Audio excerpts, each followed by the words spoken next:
তোরা এক্স্যাক্টলি কি চাস? তোরা না রাস্তায় না বিছানায় কোনো কিছুতে কোনোদিন স্যাটিসফ্যাকশন পাবি না। সকালে জমা বিকালে খরচ, ভাই এটা বাংলার পলিটিক্স না ওয়েব সিরিজ বোঝা মুশকিল। আর সব থেকে এন্টারটেনমেন্ট কারা দিচ্ছে এখানে জানো? আমাদের বিপ্লবীরা, মানে মাকুনিরা। ভাই এদের লজিক বোঝা আর ক্রিস্টোফার নোলানের সিনেমা বোঝা একই ব্যাপার। যবে থেকে বারুইপুরের ঘটনাটা ঘটলো, এই ভামেদের একটা পেজ আছে দ্য আওয়াজ নামে, এটা দিন রাত এক করে দিল ফেক নিউজ ছড়িয়ে।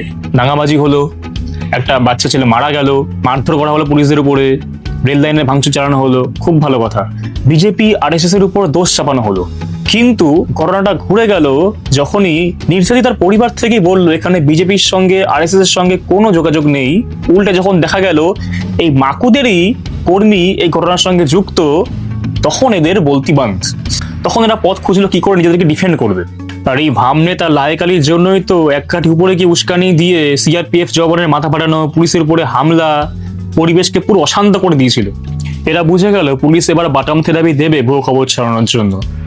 এদের এই দি আওয়াজ, লাহেক আলী সঙ্গে আরো বেশ কয়েকজনের নামে অলরেডি এফআইআর করা হয়ে গেছে। এই বারুইপুর ঘটনার ঠিক পরেই মালদায় আরেকখানা ঘটনা ঘটে, যেখানে একটি বাচ্চা মেয়েকে রেপ করে শেখ রবিউল নামের এক ব্যক্তি।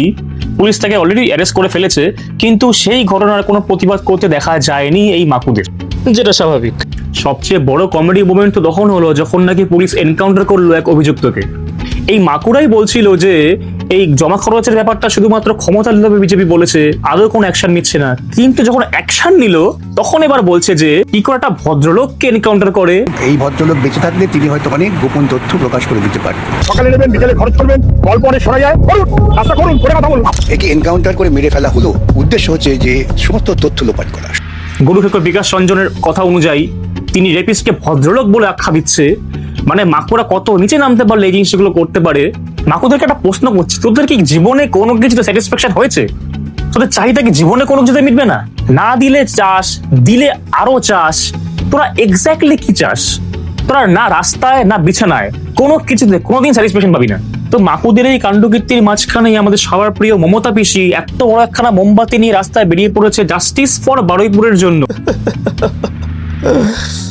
যার আমলে জাস্টিস ফর আরজিকরের জন্য কোন টু শব্দ বেরোয়নি মুখ থেকে, যে রেপগুলোকে বলতো একটা মেয়ে রাত 8টার পরে বাইরে কি করছে, ওগুলো একটা ছোটখাটো ঘটনা, সাজানো ঘটনা, এগুলো তো হতেই পারে, এই রকমের উক্তি আসতো এক একটা রেপের পরে, তিনি এখন জাস্টিস চাইছে।